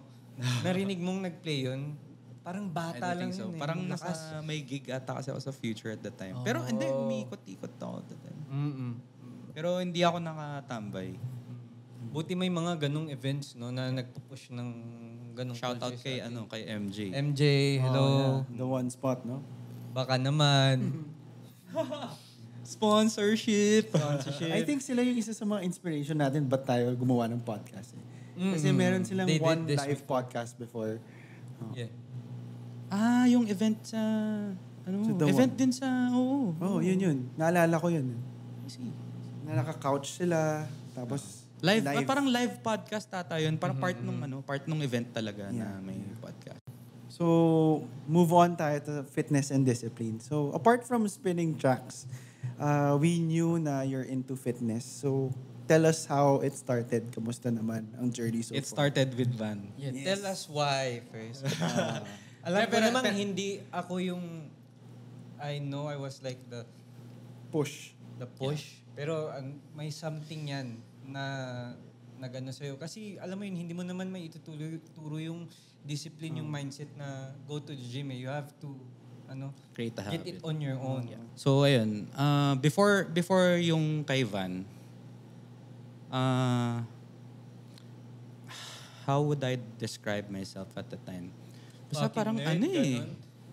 Sedentary. Basta wala sedentary, physical Valorant, activity. CS, Typical office gamer. bahay, puyat, soft drinks araw-araw, fast food 3 times a week.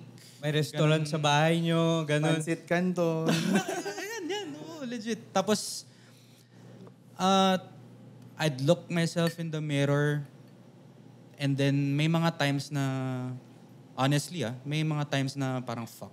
Hindi mo na gusto. Hindi ko na gusto yung nakikita ko. Pero Pero may ano pa siya may in denial pa siya. Parang 50% na I'm enjoying my life. I'm contented where I'm at. Okay lang to. Okay lang to. Pero may 50% na fuck.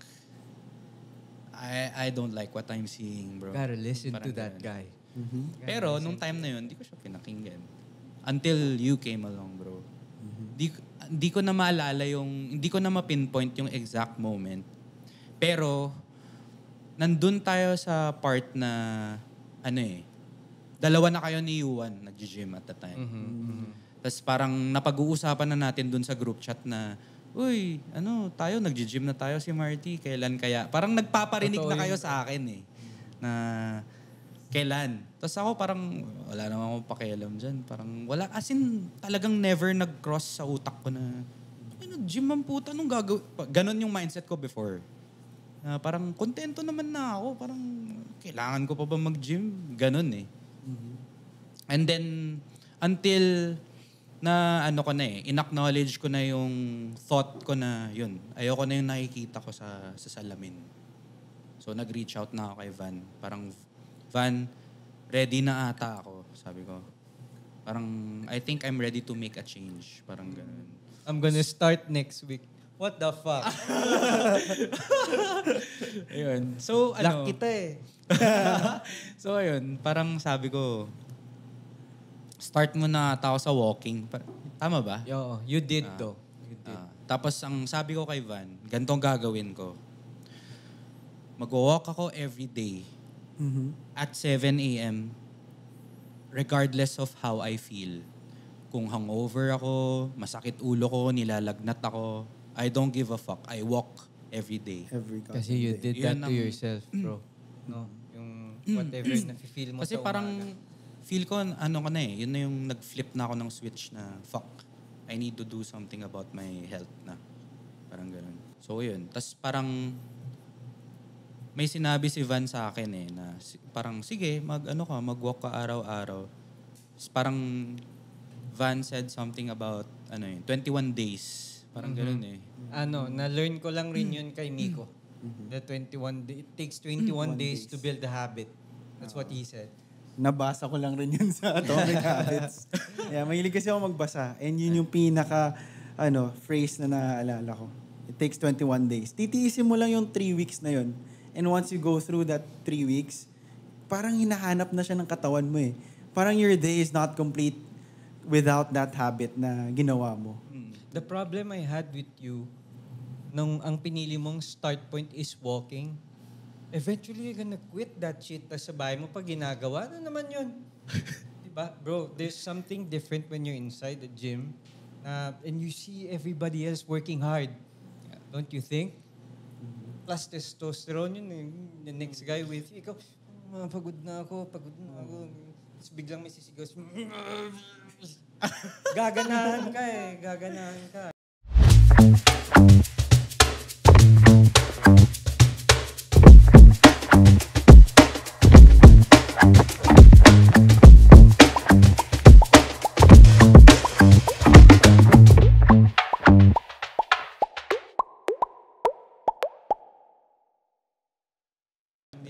It affects you in a way, di ba?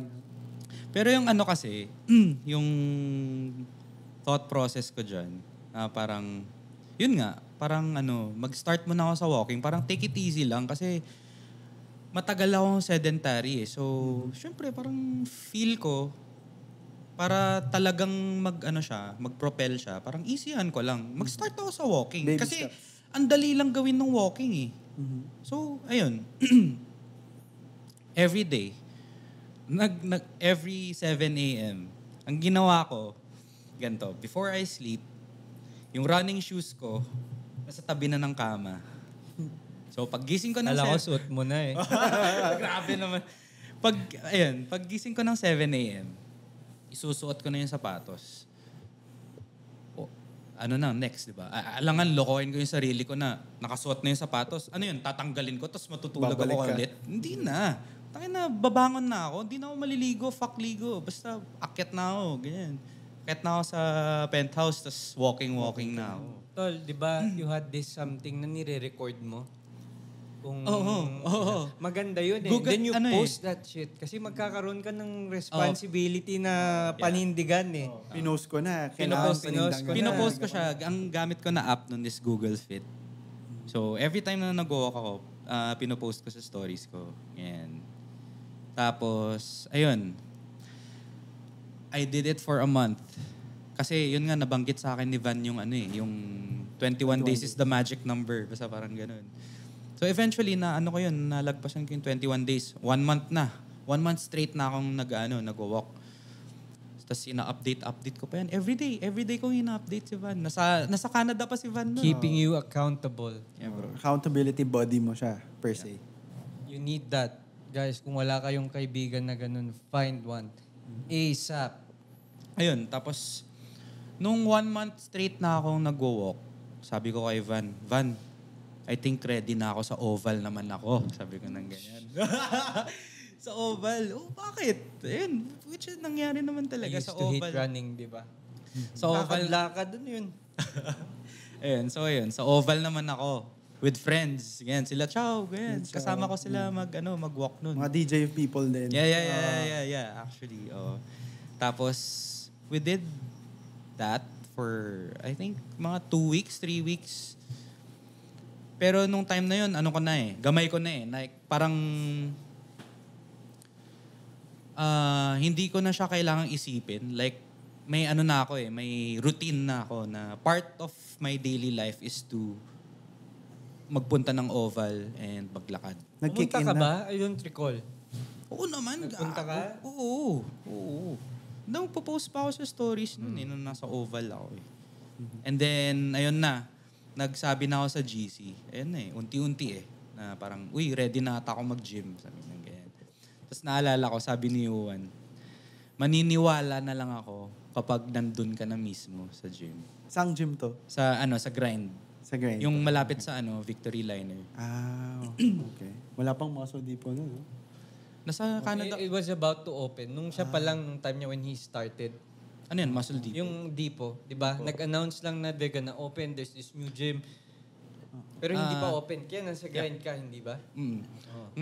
March ako na sa grind. April ata nag-open ang Mabilis lang din. Ang Muscle Depot. Depot. Ganto kasi yan, ang balak ko, pagka open na yung Muscle Depot, doon ako magde-day 1. Tapos hindi ko siya masyado maalala. Pero parang sabi ni Van, ba't mo pa antayin? Ngayon na. Bitch ka ba? Punta ka na, di ba?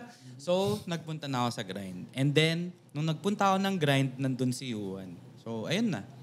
Yun na yung day 1 ko, na nagulat si Juan na nandun ako. And nakita ko naman sa mata niya na masaya siya na parang finally, nandito ka na sa gym.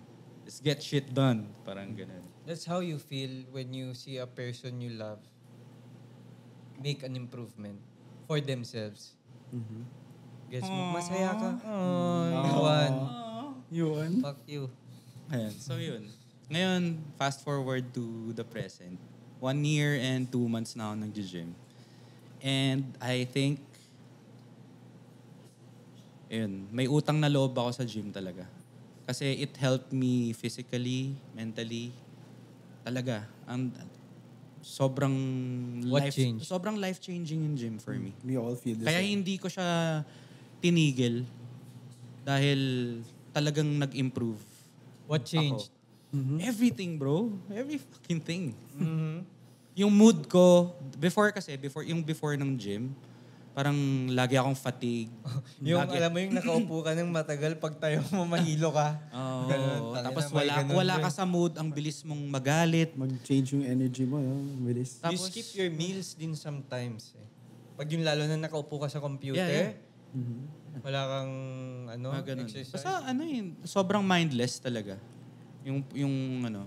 As in, sobrang freestyle ng pagkain ko. Tsaka yung lifestyle of a DJ is very taxing din sa body Kasi yung time mo, puyat ka lagi, lagi kang umiinom, di ba? Bisyo. Pero ngayon, very manageable na siya ever since nag-start yung fitness journey ko. Talaga. Kasi you build talaga. discipline. Yeah. Nai-apply mo na siya sa ibang aspects of your life. Of your life. Yeah. Sobrang helpful. Everything changes, I'm di ba? forever grateful sa gym. So, I think hindi ko siya talaga kayang tanggalin na sa sistema ko. It's a part of me na talaga. Hindi ko na siya... Grabe yung advantages, no? The work ethic, yung gains mo, parang Yeah. naisa sa buhay mo na if you put the reps in, Yeah. talagang lalakas ka eh. And then, you continue to get better and better and better. At anything you try. Oh, Yes. at anything. Sa lahat, ulit-ulitin mo lang. Tsaka ako kasi before, parang may social anxiety kasi ako before eh. Feel ko. Kasi, Tapos DJ ka, damn.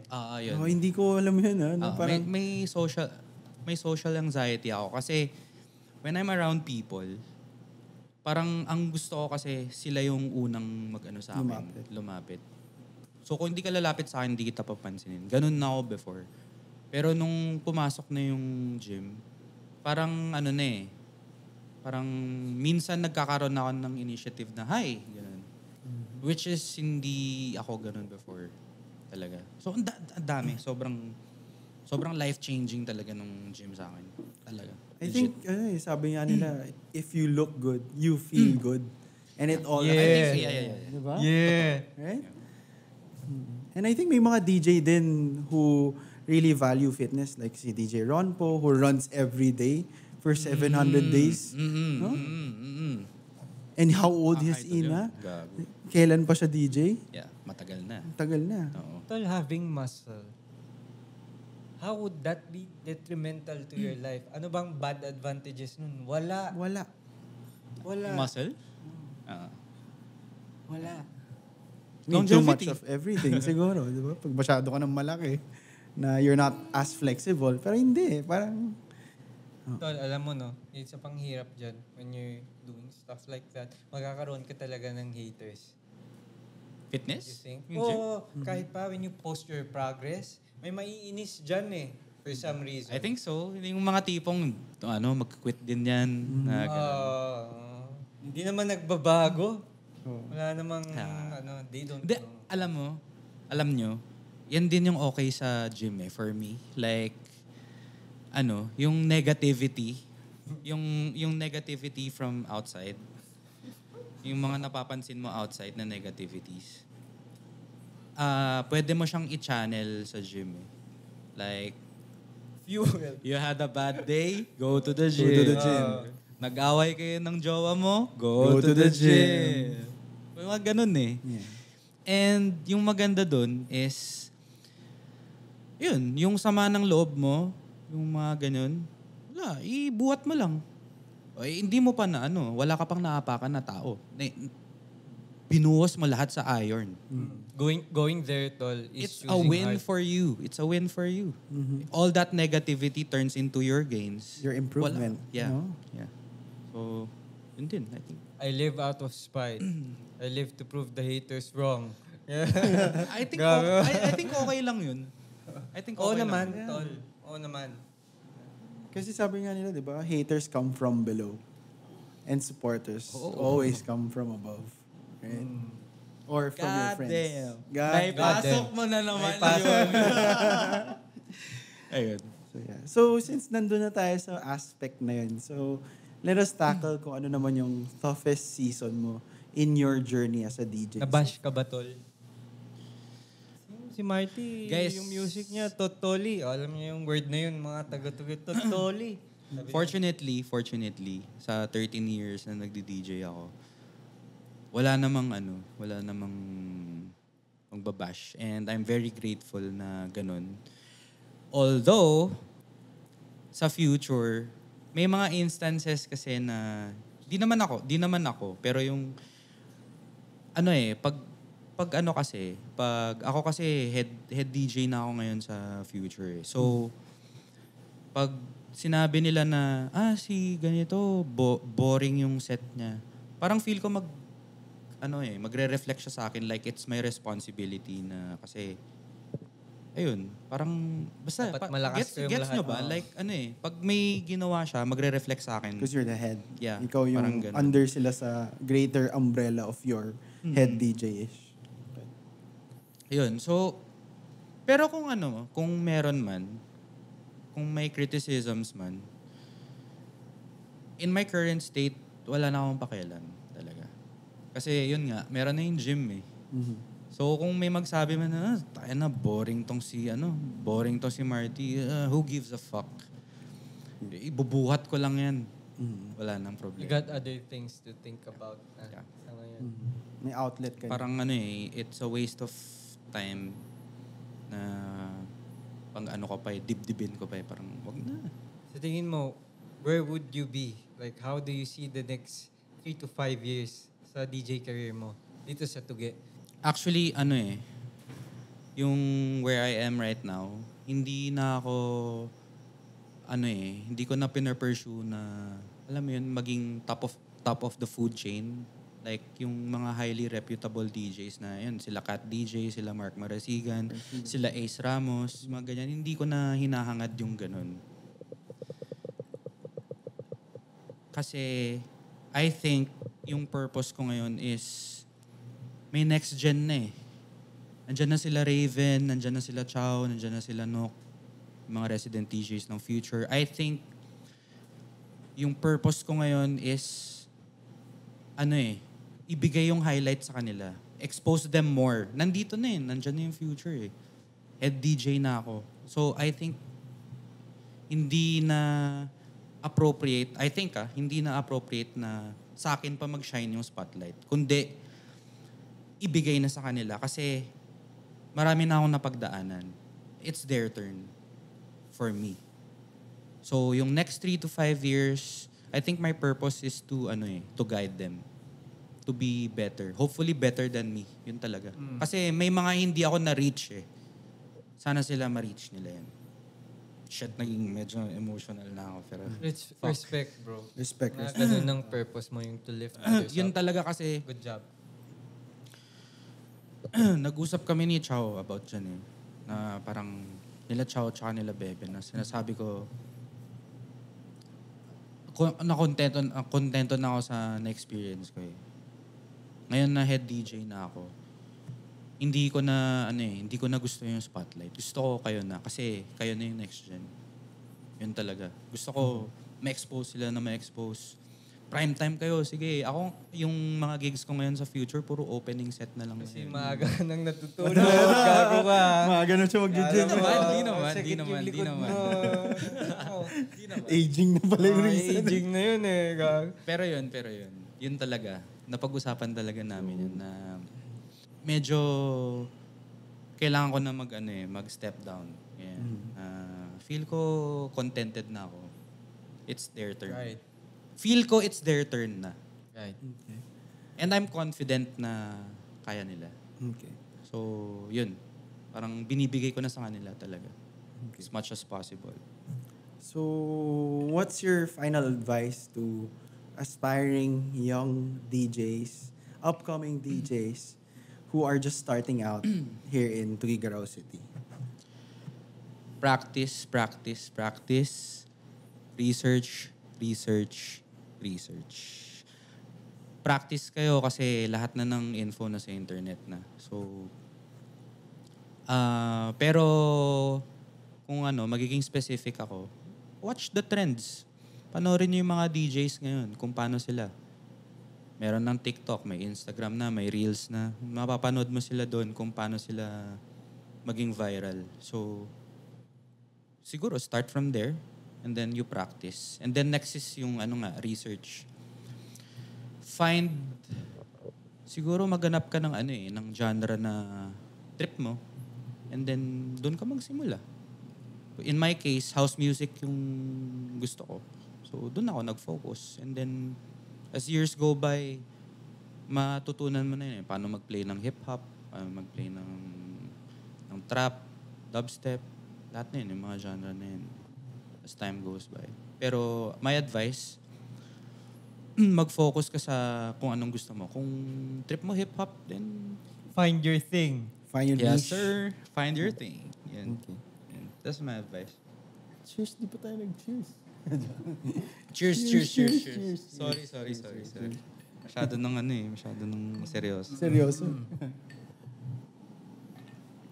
Ayan.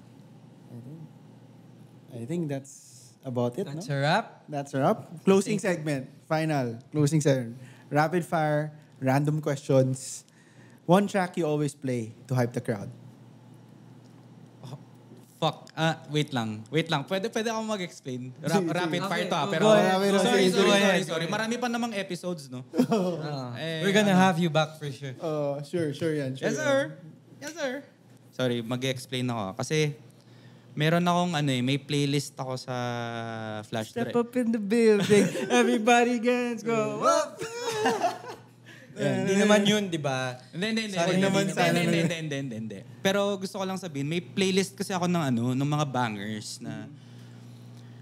na sure ako lahat yun, magre-react yung crowd na magwa-wild din yan. Pero, kaya ako nahihirapan. Pero I think, you can never go wrong with clarity. I think 99.9% Give if you you a play thumbs up clarity on by that. Z. I agree. Pero hindi ka dahil sa edad natin. No? That's a 20 Hindi. Sa inyo ba? Pwede Sa pa rin inyo ba? clarity? Hindi yata nila alam. yung 30 pa In my experience, pag pine-play mo siya sa mga bar and clubs, It works. it fucking works, man. Okay. You can never go wrong. Yeah, I'd agree with you on that. Okay, next question. Best gig you've ever played? Best gig. Isam, Manila. BGC. Kasi nakapag-play ako ng nakapag-play ako ng hindi top 40s. Ganun. Vibes lang talaga. Yung mga pinlay ko nun, UK Garage, Electronica, mga ganyan. Not really familiar, pero yung yung vibes kasi ng Isam, medyo siya sit down siya, tapos vibes lang talaga. Hindi siya club no? Yeah, hindi siya club. Ganun yung mga trip ko ngayon So, yeah. Favorite. Next question. Best pansitan in Tugigaraw? It's gonna start with a B. Bunagans. Siyempre. Siyempre. Number 1. For me. Alam, marami tayong preferences. For me pero too. For me. Sa mga fitness guys dyan, feel ko yun na yung pansit na most pasok sa diet natin. Pero di pa rin. Pero Pwede na. masarap talaga. May Masarap talaga. sinabi ka sa group chat Pag nagbunagans ka, it doesn't feel like cheating. Yeah, right. Kasi ground beef, cara beef lang naman siya, no? Classic. With some, noodles. So yun, bunagans. Bunagans. Baka naman. Baka naman. Okay. Last question. One thing people don't know about you. Fuck. Hindi ko ba nasabi? Ba't naman ganyan?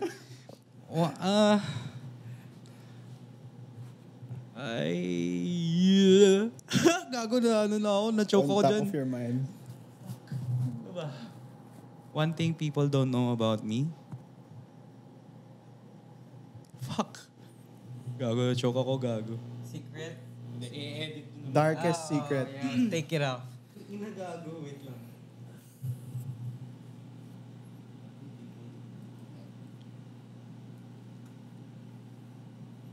You don't wanna know.